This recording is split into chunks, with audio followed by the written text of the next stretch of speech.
Hi, everyone. I'm Brene Brown, and this is Unlocking Us. Welcome back to part 2 of the 2-part special crossover episodes from James Clear. I just love this work. If you missed last week's episode, you'll want to go back and listen. The information, I think, is additive. I mean, I think James lays a foundation around what is a habit? How does it work? I love this. How long does it take to build a habit? His answer, a lifetime.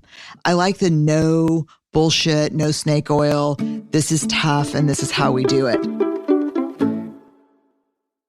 Let me tell you a little bit about James before we jump in. He is a writer, speaker. He's focused on habits, decision-making, and continuous improvement. He's the author of the #1 New York Times bestseller, Atomic Habits. This is a monster book. It has sold over 5 million copies. It's been translated into more than 50 languages. He's a regular speaker at Fortune 500 companies, and his work has been featured in places like Time Magazine, the New York Times, the Wall Street Journal. He's got a really popular 321 email newsletter that's every week. It's a weekly newsletter. 1 million subscribers, and you can learn more about that at jamesclear.com. Let's jump in. Welcome, everyone. It is part 2 of our 2-part episode with James Clear, author of Atomic Habits. Y'all are just losing your minds for this podcast with James. I mean, I think about it. Barrett, do you think about it all the time? All the time. God. So good. Yeah. And frustrating and infuriating. It is. But I this whole identity-based habit stuff, like I want to be this kind of person, has been really powerful for me.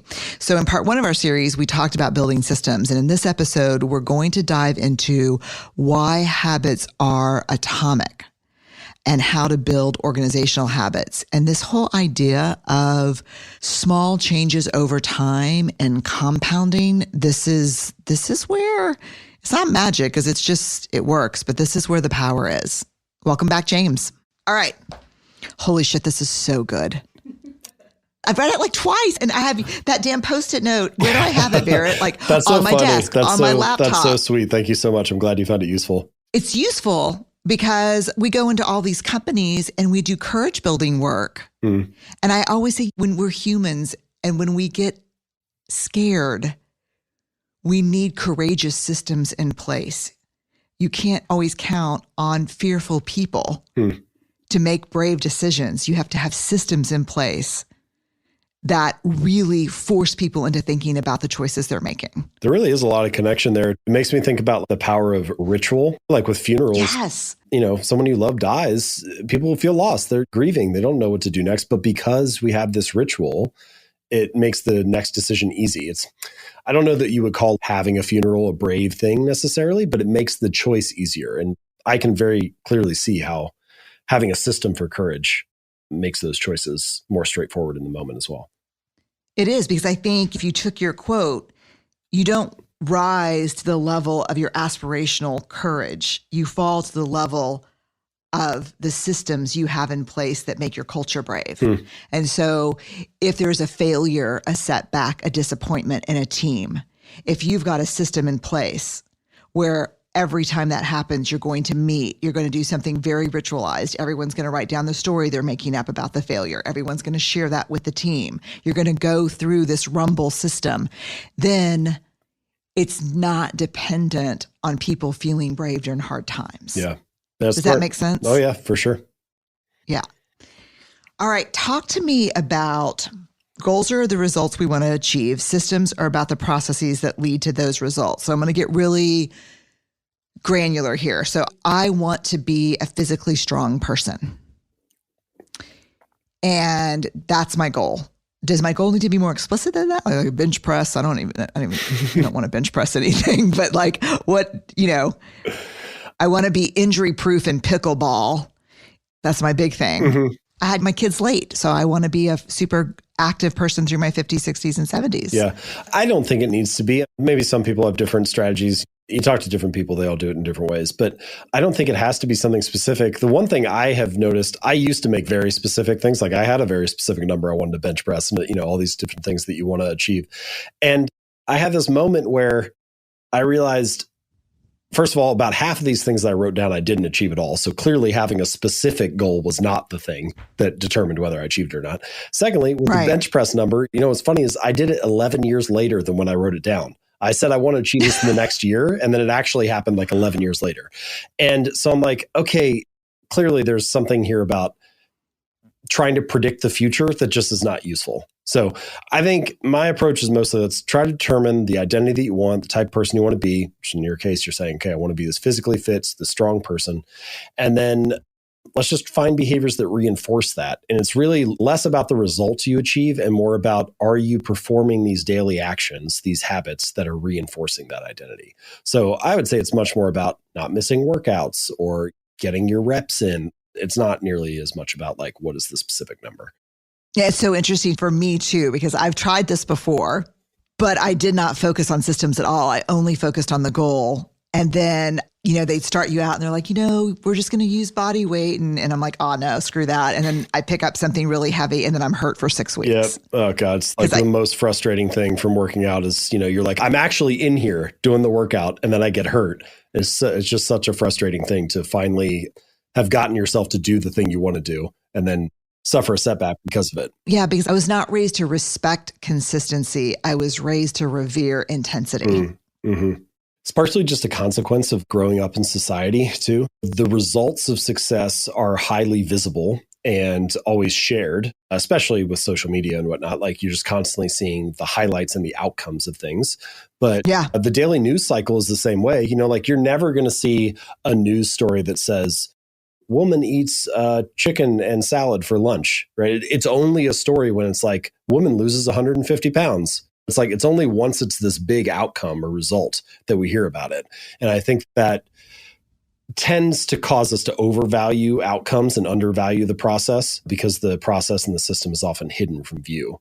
So that's really smart. I think it's just part of what we're all dealing with, but we can try to encourage different behavior. Let me give you the tactical answer to your question, though. Great. We're starting to get more into like, how do we actually build a habit here? And I think broadly speaking, there are 4 things that you sort of want working for you if you want to build a good habit. So the first thing is you want the cues of your habits, the things that catch your attention, the stuff that gets you started or that prompts the behavior. You want those things to be as obvious as possible. The second thing is you want the habit to be attractive. So you want to make it attractive. The more attractive or appealing a habit is, the more excited you feel to do it, the more motivated you are, and more likely you are to follow through. The third thing is you want to make it easy.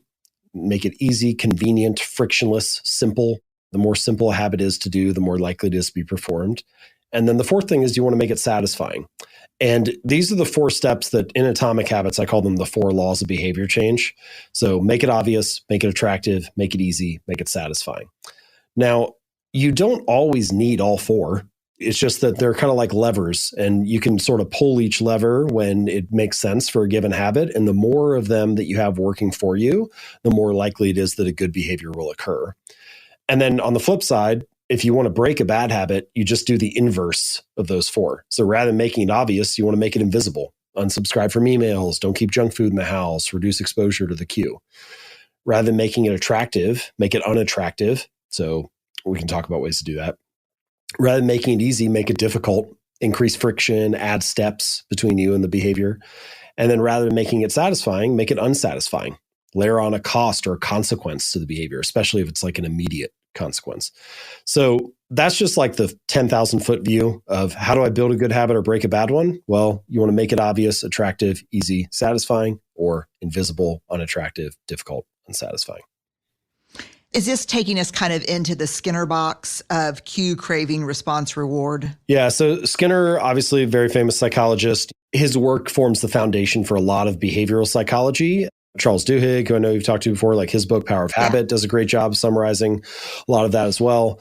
And what Skinner's big finding from a behavioral standpoint is that, hey, if you precede behavior with a reliable cue and you follow it with some kind of a reliable reward or consequence, then you can shape behavior in a lot of ways. Now, I think there's a whole separate field of like cognitive psychology that would say, hey, it turns out moods and emotions and feelings also like dramatically influence our behavior. And so that was why I added in that 4th stage of craving. And really that stage is supposed to be about from a biological standpoint or from a scientific standpoint, it's about the prediction that your brain makes before each behavior happens. So it's about you see a cue and you predict, oh, I see a plate of cookies across the counter. And it's actually the prediction that a cookie is sweet, savory, tasty, enjoyable that motivates you to walk it over, pick it up, and take a bite. And so it's that second stage is a space for interpretation, for moods, for feelings, for emotions, and talking about how those influence our behavior as well. So my hope is that my kind of 4-step model merges behavioral and cognitive psychology in a way that's useful and easy to apply. Yeah. But both of them play important roles. Yeah, I love obvious, attractive, simple, and satisfying. Okay, give me some examples. Yeah, so let's talk about making it obvious and making it easy, because I think those are two really high leverage places to focus if you're just getting started. So the first thing, making your habits obvious. One of the best ways to do this is with a strategy that I refer to as like environment design. And environment design is just about how you're shaping the spaces that you live and work and interact in on a daily basis. Obvious example, a lot of people feel like they watch too much television, but walk into any living room, where do all the couches and chairs face, right? It's like, what is this room designed to get you to do? Now, I'm not saying that you have to rearrange your entire house, but you can imagine sort of like a spectrum of choices here, where you could take the TV, put it inside a cabinet or wall unit so that it's behind doors. You're less likely to see it. Take the remote control, put it in a drawer, put a book in its place. Turn a chair away from the TV, have it face an end table with a book on it. And no individual choice like that is going to radically transform your behavior, but collectively making a dozen or 24 or 50 little choices like that, they all kind of prime the environment for the good habit to be the path of least resistance. And you would be surprised how often behavior can change just with a small shift in environment stuff. Like for me, if I buy a 6-pack of beer and I put it in the fridge, I put it like in the door or on the shelf, like right there is where I can see it as soon as I open the door. I'll grab one every night and drink it with dinner just because it's there. But if I put it like on the lowest shelf in the fridge, it's like all the way in the back, I kind of have to bend down to see it. Sometimes it'll be there for weeks. I like won't even remember that we have it. And so I'm like, well, did I want it or not? Like on the one hand, I wanted it when it was easy and in front of me. But on the other hand, I'd never wanted it bad enough to like go seek it out. Or my phone. I have this thing where I try to keep my phone in another room until lunch each day. Just gives me like a block of time in the morning where I can kind of focus on my agenda, do creative work. Well, I'm like everybody else. If my phone is right next to me, I'm going to check it every 3 seconds because it's there, right? I'll be on Instagram, I'll be whatever. But if I have a home office, and so if I keep it in another room, it's only 45 seconds away, but I never go get it. And so again, I'm like, did I want it or not? You know, like in the one sense, I wanted it bad enough to check it every 3 seconds. But in another sense, I never wanted it so bad that I would go work 45 seconds to go get it. And there are many behaviors that are like this that will curtail themselves sort of to the desired degree if you just tweak the environment a little bit. It's funny to say that about television because we have 2 chairs facing a couch instead of everything facing toward the television. And when my daughter was home, maybe, I don't know, 2 or 3 months ago, we all sat down to decide what do we want to watch for TV. We're going to binge a show together, the family. So me, my husband, my 2 kids. And we ended up talking for like 2.5 hours and then going to bed because we just sat down. You're all looking at each other. And we're all looking at each other and we just started talking.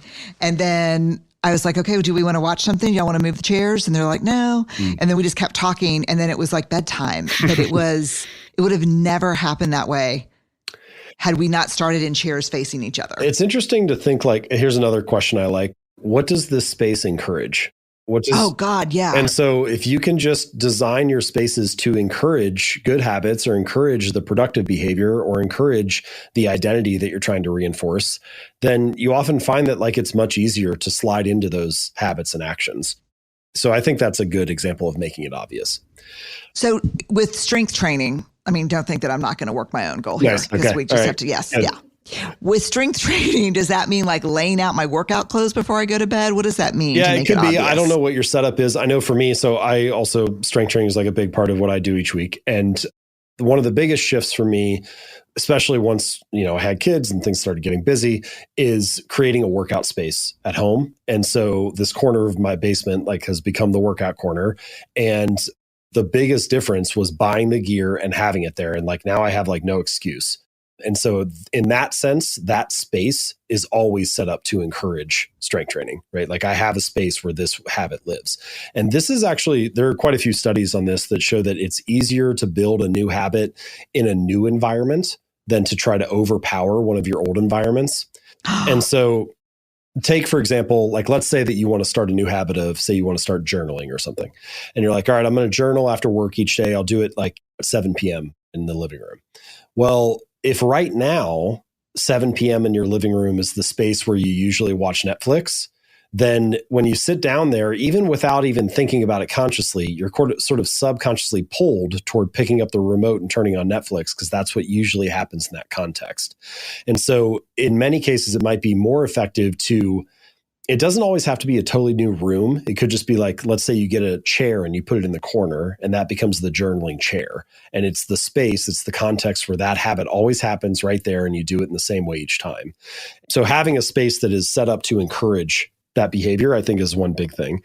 Now, that's a fairly new development for me to have a little workout space at home. For a long time, I used to go to the gym. And in that case, the big thing was just making sure that I had a block of time in my day where it always happened the same way. So there are a variety of different strategies, but what does this space encourage, I think gets at the core of it. Great question. Okay. Attractive. Yeah. We'll use a fitness example for this. So let's say that you're listening to this conversation we're having and you're like, all right, heard this guy talk about habits all day. I guess tomorrow will be the day I'll wake up and go for a run. Oh, yeah. So you set your alarm. It's like 6 a.m. or something and it goes off and your bed is warm. It's cold outside. You're like, well, I'll just press snooze instead, like maybe tomorrow. But if you rewind the clock, come back to today, and you text a friend and you say, hey, can we meet at the park at 6:15 and go for a run? Oh, well, God, the commitment's killing me. Right. Like now 6 a.m. rolls around and your bed is still warm and it's still cold outside. But if you don't get up and go for a run, you're a jerk because you leave your friend at the park all alone. And so you have not made the run itself any easier, but you have changed the calculus that's going on in your mind. You have made it more attractive to get up and go for a run and less attractive to press snooze and sleep in.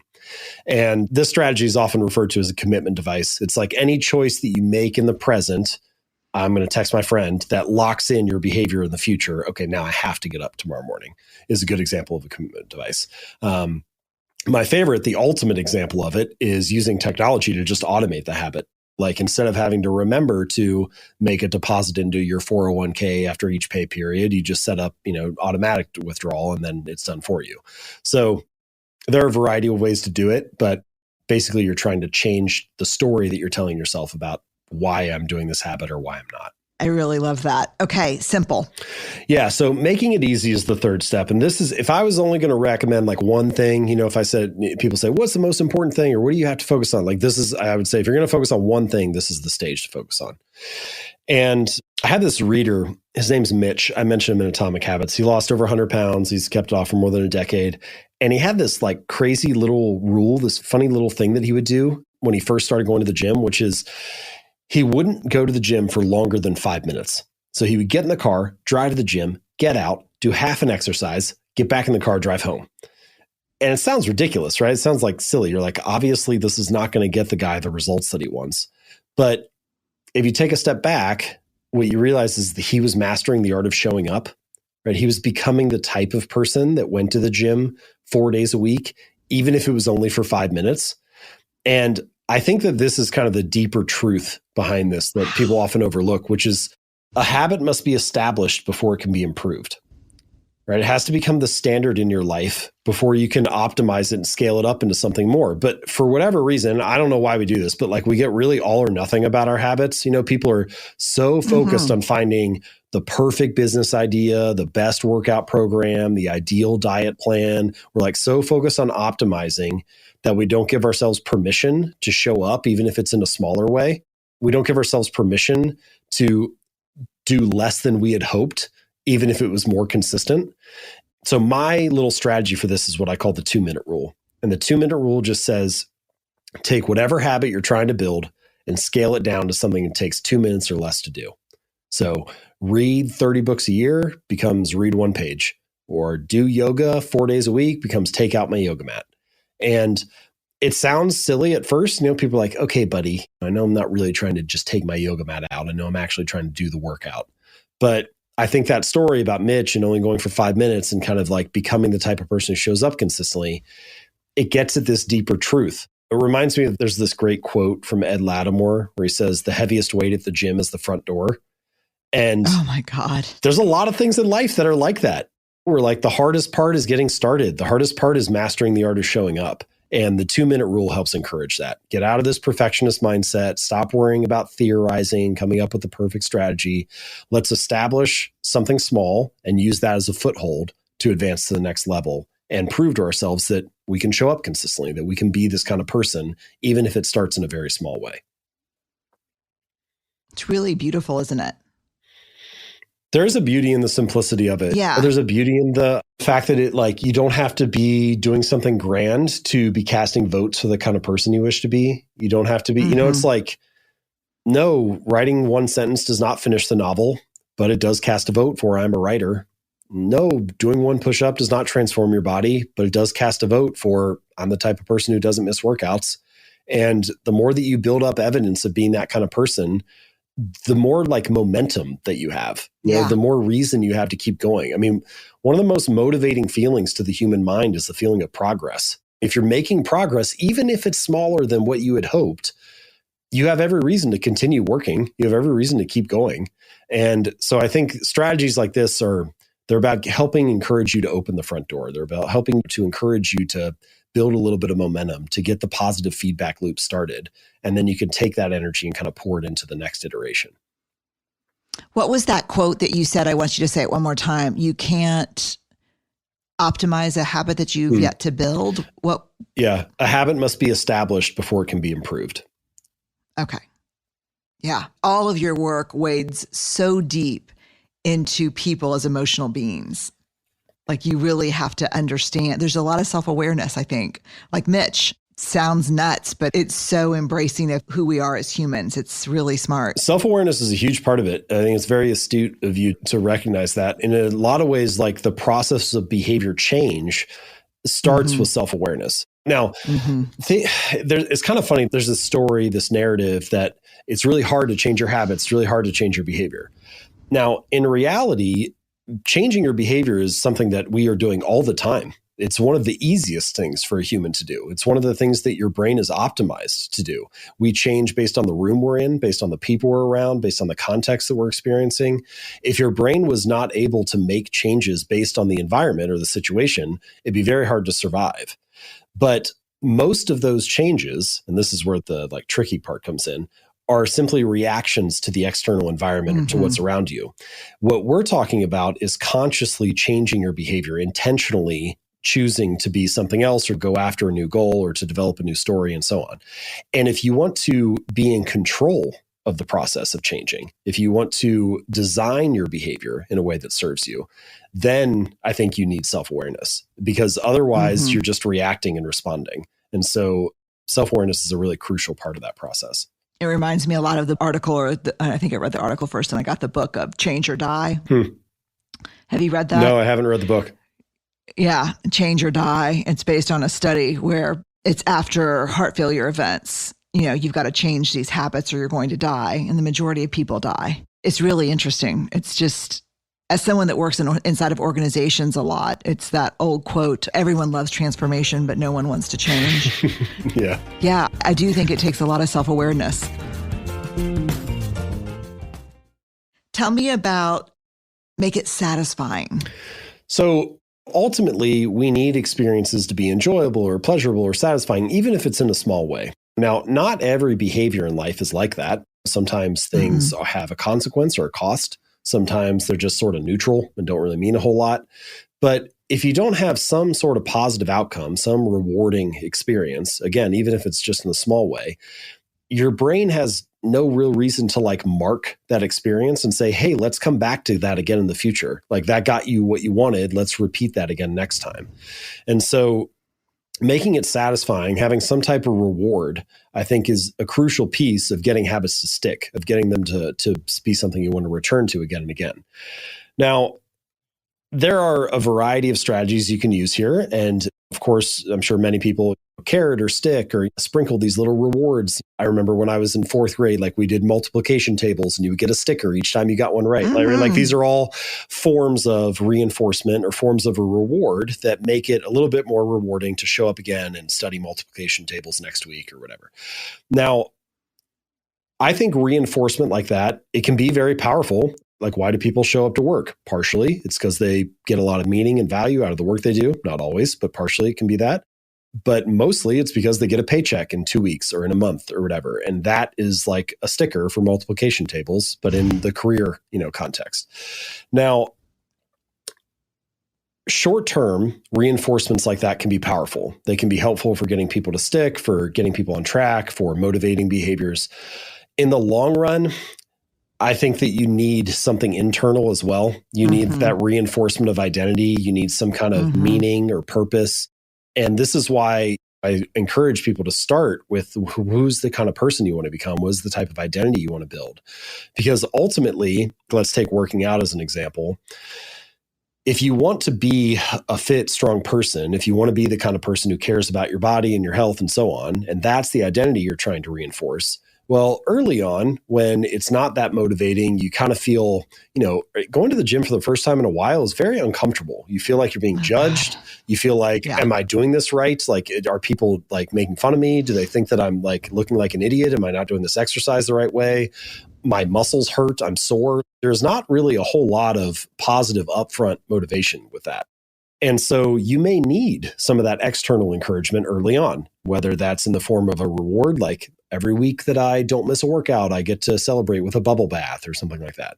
Or whether it's having some kind of workout partner, like I get to spend time with a friend that I love and we don't get to see each other enough, but now we're working out together. So some kind of external reinforcement can be helpful there. But eventually the hope is that after you are showing up consistently for 6 months or a year or 2 years, that at some point in the middle of the workout, when you're just doing the exercise, that in itself is rewarding in a sense because it's reinforcing the identity that you want to have. Like, you don't even have to wait. It's like when you're in the middle of doing a squat, you are being a strong person at that moment. And so eventually the action itself becomes a form of its own reward. And I think that's what we're ultimately working toward, even if the external reinforcement is there to help in the earlier stages. If you had to, across different types of habits, from being physically strong or being a great leader or spending more time with people you care about, if you had to tell me one thing that sabotages effective habit building, what would it be? Starting too big is for sure the number one thing. It's just like, I'm trying to encourage everybody to start small, scale it down, get this established. And selecting a habit that is too large is easily going to be the thing that puts most people off course. There's like analogies, there's metaphors from other areas. Take chemistry, for example. There's this concept of like activation energy. So you put two compounds together and you have a certain amount of activation energy that you need to start the reaction. So in some cases, it's heat. It's like striking a match. And you need to like add a little bit of fire to get these two things to combust. Well, you can think about habits like that too. How much activation energy do you need to add as a catalyst to get this thing started? And the difficulty of the habit that you select early on is the main thing that influences that. I mean, imagine one person who says, I want to build a habit of doing 100 push-ups a day. And there are a lot of people who choose that as that. It's like a very popular challenge. And then another person who says, I want to build the habit of doing 1 push-up a day. Very different activation energies. And when you feel motivated and refreshed and you have capacity, sure, you could probably get 100 push-ups in throughout the day. But when you are stressed and tired and have very little capacity and you're at the end of your rope, you may not have energy to do a workout at all. But before you fall into bed for the night, you can just do 1 push-up and then you can go to sleep. And there are a lot of things that are like that, where it's like set yourself up for success by choosing something small enough that you can build the habit and get established and focus on that consistency. The intensity can come later. And this is the other thing about, you've mentioned a couple of times, Brene, the intensity versus consistency thing. It doesn't mean you can never be intense, right? It Right. doesn't mean you can never perform something amazing. Like sometimes I talk about starting small and people are like, well, what about people who climb Mount Everest, right? What about people who do these difficult things? And it's like, no, the point is not to never do difficult things. The point is like volume before intensity, right? Build your capacity before you start to take on more. And once you've done that, now you have the ability to handle the intensity. And so it's much more about just doing things in the right sequence than not pushing yourself or not challenging yourself at all. I've got a question from a friend. Shut up, Barrett. To my sister sitting across from me laughing. What's the diagnosis for someone who likes to get all the equipment and do all the planning, but never actually starts the habit? Yeah. Have you heard of this before? Oh, I have fallen into this before. There's, Okay. all of these pitfalls are things that I've personally experienced. I like to define this as like motion versus action. So motion is Right. Go ahead. motion is planning to do something or preparing to get a result or prepping for the researching the thing that is to come. And action is a behavior that can actually deliver the result that you're trying to achieve, right? So like a classic example, going to talk to a personal trainer. It does not matter how many times you talk to a personal trainer, it will never get you in shape. Doing a set of 10 squats, that is actually something that could get you the result that you want. And so talking to a personal trainer is motion, doing a set of squats is action. This doesn't mean that motion is useless, that you should never do it. Doesn't mean that you should never prepare, never research, or never plan. But it does mean that there's a time where planning becomes its own form of procrastination. And God. I think that a lot of the time we fall into that, right? It's the reason that we like motion is that because we can tell ourselves a story that I'm making progress, that I'm doing something, that I'm moving forward, right? You can tell yourselves the story of like, He's so rude. Look, my sister and I are like hating on you right now. Go ahead. I remember like when I was getting ready to start my company, when I was first thinking about being an entrepreneur, I spent all this time thinking about, what should my logo be? What should my business cards look like? Right? Like what should the brand name be? A lot of time spent thinking about the brand. I came up with a spreadsheet of 300 names for what the business could be. Eventually, I realized, and I still don't have business cards to this day because you don't need them to have a business. No. But you do need customers and you do need a great product and you do need all this other stuff that is actually action and not motion. And so I think that planning and preparation are useful, but when planning becomes its own form of procrastination, it's time to change and switch to action. But is there anything better than not working out, but ordering the equipment? Yes, there's nothing. Is there anything better than dreaming about it and thinking about how great it's going to be to like design the perfect setup? Yeah. And not having to actually do it because you feel good about yourself, but you don't have to lift anything heavy. Mm-hmm. Yeah. Oh, it's very attractive. I'll let my friend know what you think. She's sitting over there behind a stack of 700 bullet journals and bicycles and shit. Okay, motion versus action. Well, I thought you were a nice guy, but now I just think you're out of bounds. Okay, I want to read this. Habits are like the atoms of our lives. Each one is a fundamental unit that contributes to your overall improvement. At first, these tiny routines seem insignificant, but soon they build on each other and fuel bigger wins that multiply to a degree that far outweighs the cost of their initial investment. They are both small and mighty. This is the meaning of the phrase atomic habits, a regular practice or routine that is not only small and easy to do, but also the source of incredible power, a component of the system of compound growth. Yeah, so there are kind of like three central reasons I chose the phrase atomic habits, and there's sort of like three different meanings. The first is, what you mentioned there, atom is tiny or small, and I do think your habits should be small and easy to do. The second meaning is something that we've talked about and touched on a couple different times, the importance of building a system of behaviors. And atoms, they create their own little system, like a collection of atoms, like a molecule, and molecules build into compounds and so on. So they kind of like layer on top of each other. And then the third and final meaning is the source of immense energy or power. And I think if you combine all three of those meanings, you make changes that are small and easy to do, you layer them on top of each other like units in a larger system, and eventually that leads to a powerful or remarkable result. You sort of understand the narrative arc of the book and the sort of like multi-layered meaning of the phrase an atomic habit. It's not just something small and easy, it's also something that's building toward this greater outcome. It's such a smart book. It's really a smart book. Thank you. I tried really hard to make it useful and easy and straightforward and digestible. I feel like that's kind of where I provide my value. You know, like there are many, many smart people who've talked about this. I mean, habits have been around for a long, long time, and people will be talking about it for a long time from now. And my little contribution to the universe of that literature is just to try to share something that's straightforward and easy to apply, that somebody can take and utilize in their own life. And that definitely has been the most rewarding thing for me looking back on the book, is just seeing people take it and being able to use it to make real changes. And it feels good to produce something that helps people with that. And I'm just grateful to have been able to play some small role in the overall story of that. Yeah, it's incredible work. So I'm grateful for it. Let me ask you this question. I'm super curious. When you go into organizations, what is the opportunity set of habits that people talk about that they're trying to either make or break?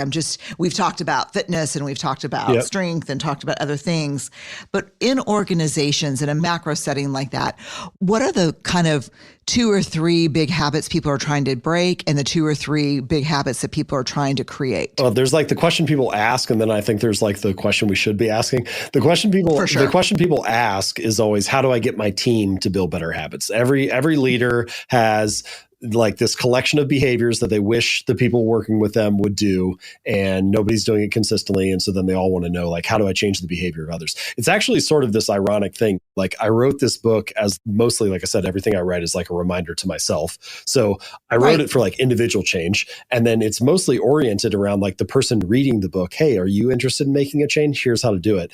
And then every company is like, okay, yeah. Like I could change my behavior, but what about these other people? How can they change their behavior?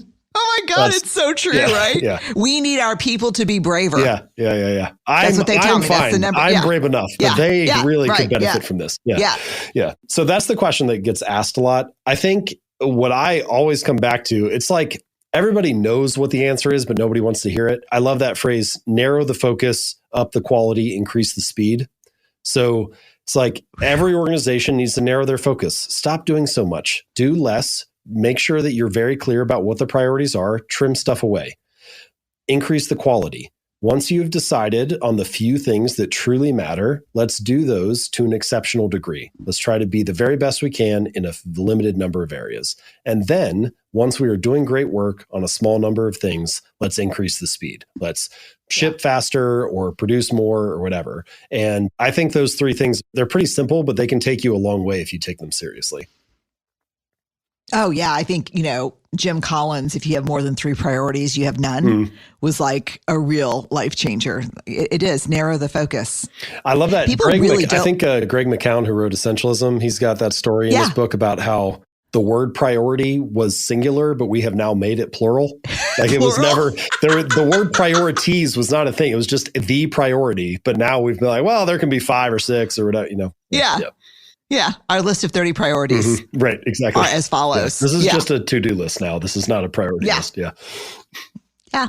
And, yes, I get it. And guilty is charged. Right. Or is not charged. Okay. You ready for rapid fire? Let's do it. Okay. Fill in the blank for me. Vulnerability is? Vulnerability is the acceptance of imperfection. Beautiful. I guess another way you could say it is vulnerability is the willingness to be flexible.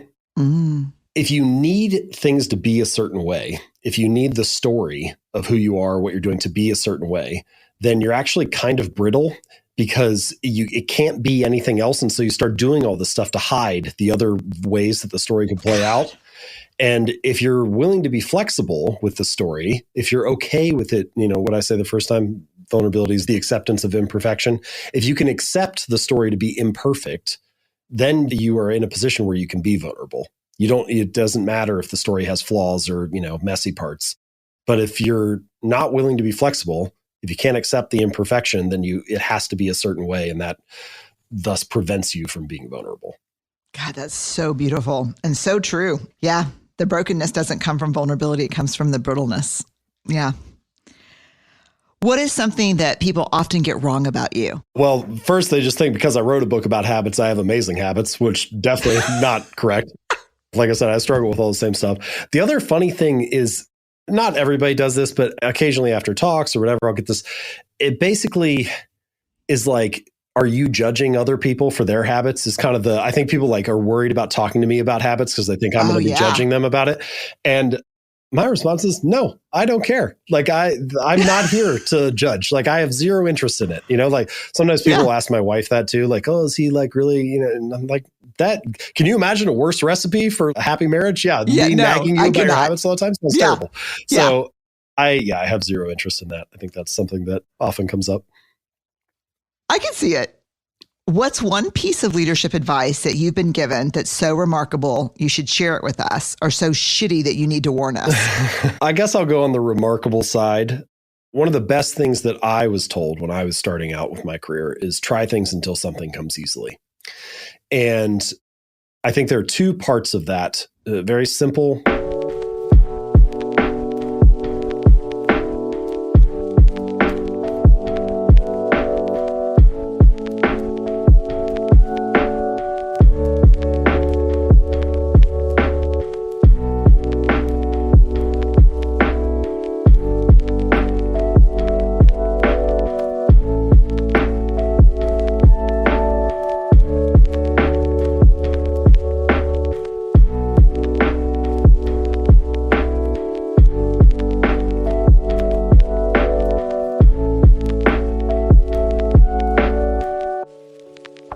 Sentence that just they end up proving true for me again and again. The first, trying things, life requires trial and error, and nobody has all the answers, especially if you're, entrepreneurial or trying a new venture or starting some project that hasn't been done before. You have to be willing to just try things. But then it's not just trying randomly or trying blindly. It's also paying attention to what is working. And I think the way that they phrased it to me, try things until something comes easily, was good, because it doesn't mean that it's easy. It just means that it's easier than the other things you have tried. Yeah. And I think that helps reveal where your particular strengths are or what is working in your particular context. Because really your strengths are not, it doesn't mean like, oh, my strength is, stuff that like is effortless for me. It's like in many cases, actually, the thing that is your strength is still very challenging. It still requires a lot of struggle and effort, but it's just that you can handle the pain of it better than most people. It comes easier to you than other things may. And so, like writing a book, I feel like is like that. Like writing a book is not easy at all for me, but Jesus, yeah. Brene, you've been through this how many times? 6, 7, 8 times now? Like, there's so many times that you've gone through this process again, and each one is brutal in its own way, but you can handle the delayed gratification of it. Like, writing a book is like one of the most delayed gratification things. You spend like years researching and writing it and editing and revising it. Then you do like your promotion and launch. You do all the interviews and everything. All of this happens before you even sell a single copy. You haven't even gotten to launch day yet. And then finally, once you get to launch day, then it's all fun. Then you're just selling a bunch of copies and things are going well and people are telling you how much they're enjoying it. And then you're like, oh, maybe I should do another one, because you forget about how painful the 3 or 4 years before that were. But anyway, the point that I'm getting to is try things until something comes easily. I think that encourages you to experiment, and it encourages you to pay attention to what is working for you, even if it doesn't feel easy in the moment. Yeah. And it normalizes that shit's hard. Oh, yeah. We all want it to be easy, but how could you reasonably expect to have an exceptional result in any field where you're competing with other people who are also very smart and working hard without it being a great effort on your end as well? Yeah, I hear that a lot about speaking. Well, it comes really easily to you. No, it doesn't come easily. I'm very practiced and I put a shit ton of effort into it. And I've had enough failures that I know that I can still get back up. That's the difference. I think it's interesting. What's your best leadership quality? Oh, best. Well, let me give you 2 or 3 little things that I believe as a leader. So the first is, I think to be a good leader, you have to be a good teammate. Like that's like the first thing. Like leadership is more about being a good team member than it is about, I don't know, some other thing that like puts you above the team. Secondly, I think it's crucial to never ask people to do something that you would not be willing to do yourself. Now, that doesn't mean that you are going to do it, because as the leader, maybe you don't have time, or maybe there are different priorities, or your role in the team is something different, but it should be something that you should be willing to do. I mean, how ridiculous or unethical would it be to ask your team to do something that like you would not put your own reputation on the line for that kind of action? So I guess we could call that symmetry. There needs to be some balance there.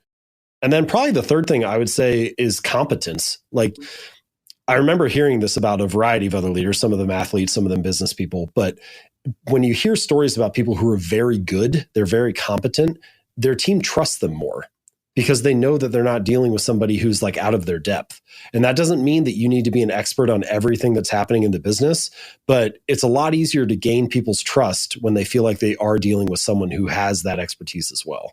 So I think competence, symmetry, and being a good teammate are probably three like crucial things. What's the hard leadership lesson that the universe just keeps putting in front of you that you just keep having to work on? I wish y'all could see him grinning. Do less, delegate more. Like, that's probably I'm just terrible at delegating. And I think every time I learn the lesson, I get to relearn it whenever we do a new project. Because then I'm like, oh, well, for this project though, like I know last time we had to divide it up, and that was like, that made sense, and that ultimately we got it done. But this time, I think I could probably do it. Or like the different version of that is also giving myself more time to do things, which I just, books. Oh, God. When I was writing Atomic Habits, at one point in the process, I told my wife, it's like, I just need like 2 good weeks. I think they would be really surprised by how much progress I can make in 2 weeks. And like, I handed the book in like a year and a half later. But it's like, I mean, I don't know. I guess there's a healthy level of delusion there to some degree. It's like you think you can do things, and that like motivates you to try. But there's definitely a fair bit of delusion too. Yeah. And there's a price for the delusion a little bit. Oh, yeah. Okay. What's one thing that you're really excited about right now? So what's got you pumped? Ohio State football. Can I say Ohio State football? So you can. I'm a huge Buckeye fan. So I just bought this cabin in the woods, and I have been hosting author retreats pre-pandemic, where I would get like a group of 6 or 8 authors together, and we would hang out for 3 or 4 days and talk about writing books and building our businesses and stuff. And it was always a ton of fun. And I haven't done it for the last year and a half because of the pandemic and everything. So now I have this space where I'm excited to do that and host everybody, and just kind of start doing those again. So I'm really excited about that. I get almost all of my work, I'm looking at a screen, right? I'm writing books, I'm sharing stuff on Instagram or whatever. Like everything is focused digitally. And this is like the one work-related thing that I do that is so in person and high connection. And it just brings me a lot of joy and meaning. And like without fail, it's one of the best weekends of my year. And so, hosting those is something I'm really excited about. It's a really different kind of connection. It's so important. Okay, we asked you for your 5 songs you can't live without, so we can make a mini mixtape for Spotify. Let me tell you what you gave us. Superstition by Stevie Wonder, Road Outside Columbus by OAR, Wagon Wheel by Old Crow Medicine Show, so good, Whatever It Is by Zac Brown Band, and Headline by Drake. In one sentence, what does this mini mixtape say about you? I knew you were going to ask this one because you said it before. So I said, Ohio boy likes to party. And my wife said, definitely do not say that. So that's what I'm saying. That's what I'm going with. It is so good. Ohio boy likes what? Let me just ask you this. Who was it that we interviewed from Ohio that was, Hanif Abdurraqib. Oh yeah. Hanif's in Columbus too. Yeah. He lives I don't know, 20 minutes away. What is the obsession with Ohio for you folks? I don't know. It's great. It's a great place to call home. It's, is it? Yeah, it is. And I'm proud to be here. I love being here. I mean, whatever. I can travel to New York anytime or go to LA or whatever. But yeah, I like it here a lot. Ohio's home. Yes, Ohio's home. Well, thank you so much for this. It was so helpful, and you were so much fun to talk to. Let me ask, what's next? What are you taking on? Are you staying in habits? Or are you going somewhere else? Yeah, so I'm learning that painful leadership lesson of taking on too much. Yep. I signed a second book deal, so I'm working on that right now. Who knows how long that will take, but we'll see. And I'm writing my newsletter each week, and we're thinking about launching a podcast, so that'll be an interesting experiment. So yeah, we've got all kinds of new things cooking, and I'm excited about each of them. Well, we're hungry and we're waiting. We're here. That's great. Thank you so much, Brene. Hit us with some stuff. Thank you, James.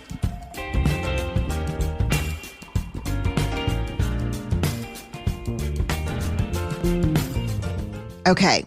What do y'all think about this concept of motion versus action? James Clear, you don't know me. You don't know me and you don't know anything about my prepping habits. My prepping habits in order to start a new habit. That's really complicated. I love also habits are the atoms of our lives. I love that. Small and mighty. They're layered into systems and they're the source of immense energy and power. You can find James's book, Atomic Habits, wherever you like to buy books. We'll post a link to it on our episode page for BreneBrown.com. You can also find, again, James at jamesclear.com. All right. This is a new year. And I don't know what the demarcation line really means. And to be honest with you, January never feels like New Year to me. As an academic, the New Year is always September. And, the end of the year is always May. And you can't find me in June, July, or August. That's how that works. It's like I'm a kid that never gets out of the semesters. But it does feel, hopefully, January. I'm rooting for a kick-ass 2022. I do know that I'm glad to be here with you, listening, learning, and unlearning. Thank y'all for being here. Stay awkward, brave, and kind. Unlocking Us is a Spotify original from Parcast. It's hosted by me, Brene Brown. It's produced by Max Cutler, Kristen Acevedo, Carly Madden, and Tristan McNeil, and by Weird Lucy Productions. Sound design by Tristan McNeil, and music is by the amazing Carrie Rodriguez and the amazing Gina Chavez.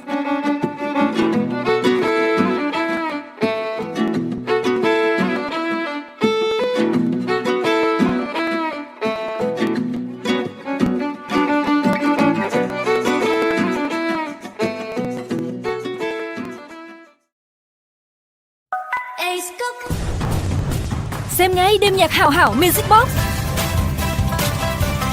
Mua Hảo Hảo để có cơ hội thưởng thức chế độ 360. Trao niềm hứng khởi, kết chịu yêu thương. Khám phá ngay tại mìahảo.vn. Này bạn ơi, nếu chưa ăn cơm thì đặt bé Min. Này bạn ơi, nếu cơm chưa ăn thì đặt bé Min.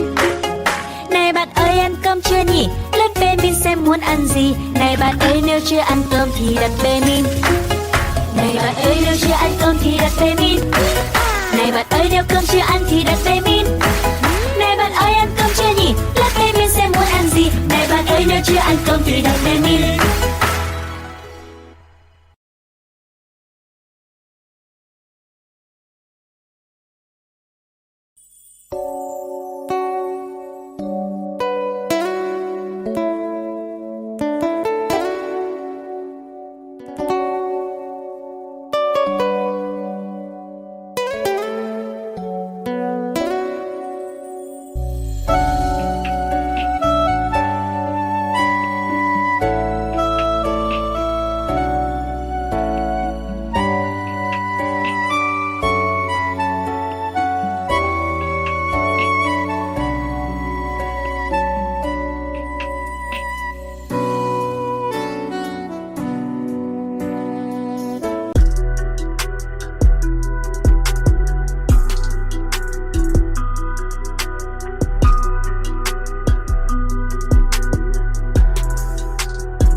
is spending time with you. I want to stay with you forever so that I can see you, love you, and care for you. Do you know what is a crazy thing for me now? It is spending time with you. I want to stay with you forever so that I can see you, love you, and care for you. I feel magical when you are around me. I feel that there is a connection of the heart and soul. Your love gives me a fire that I can internally feel. Baby, stay as you are, the light of my life. My love will never change.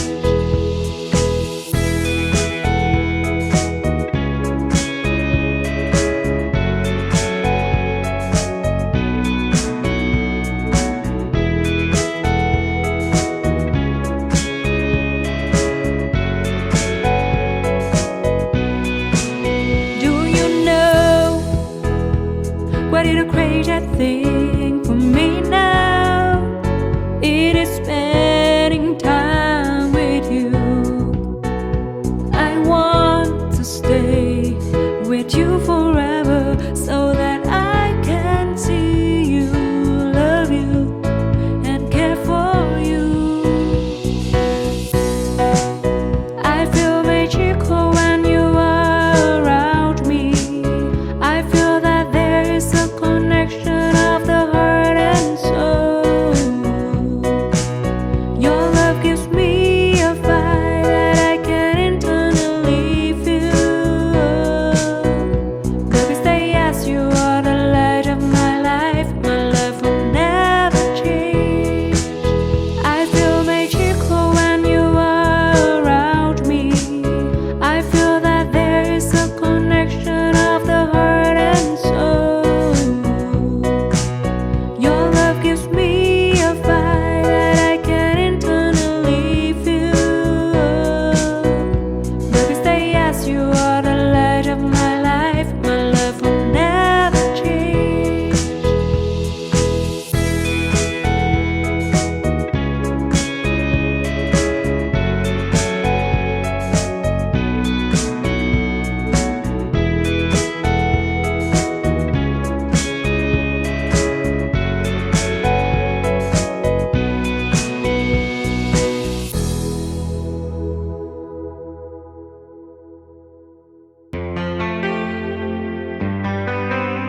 great before. I can say proudly that I love you and your love is great.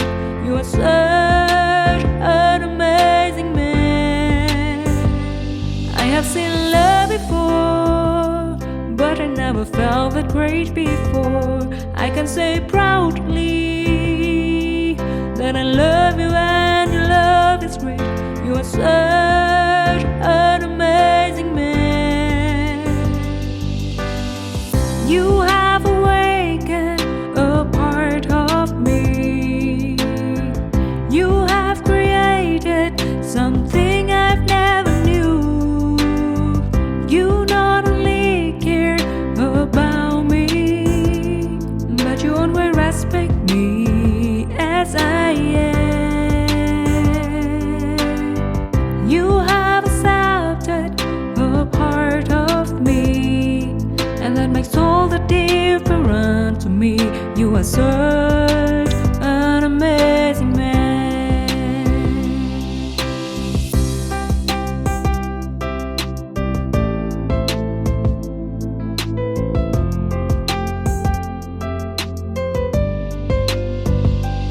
I have seen love before, but I never felt that great before. I can say proudly that I love you and your love is great. You are such an amazing man. I have seen love before, but I never felt that great before. I can say proudly that I love you and your love is great. You are such an amazing man. You have awakened a part of me. You have created something I've never knew. You not only care about me, but you always respect me as I am. You have accepted a part of me, and that makes all the difference to me. You are such an amazing man. You have awakened a part of me. You have created something